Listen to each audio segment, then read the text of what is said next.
Switzerland time bank లో కాలాన్ని దాచుకోవచ్చు. మనం ఎన్నో బ్యాంకుల గురించి విన్నాం కదా. డబ్బు, రక్తం, ఆహార ఉత్పత్తులు ఇలా వీటన్నిటిని ఆ బ్యాంకుల్లో దాచుకోవచ్చు. అయితే కాలాన్ని దాచే బ్యాంక్ గురించి ఎప్పుడైనా విన్నారా?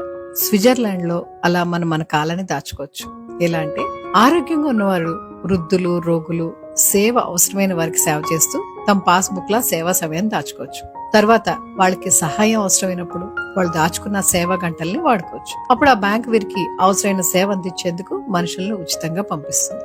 ఇందులో ఎక్కడ డబ్బు ప్రసక్తి లేదు కాబట్టి ప్రతి ఒక్కరూ వాళ్ళకి వీలైనప్పుడల్లా ఇతరులకు సేవ చేస్తూ బ్యాంక్ లో ఆ టైంని దాచుకోవచ్చు. అలాగే రేపు నాకు అవసరం వస్తే ఎలా అన్న భయం లేకుండా కూడా ఉండొచ్చు. మనకు ఓపుకున్నప్పుడు ఎన్ని గంటలు బ్యాంక్ లో దాచుకుంటే అన్ని గంటలు తిరిగి అవసరానికి డ్రా చేసుకోవటమే. ఇతరులకు సేవ చేసిన తృప్తి కూడా దొరుకుతుంది కదా దీనివల్ల. ఈ టైం బ్యాంక్ కాన్సెప్ట్ ఎలా ఉంది? చాలా బాగుంది అనిపిస్తుంది నాకైతే. మీరేమంటారు?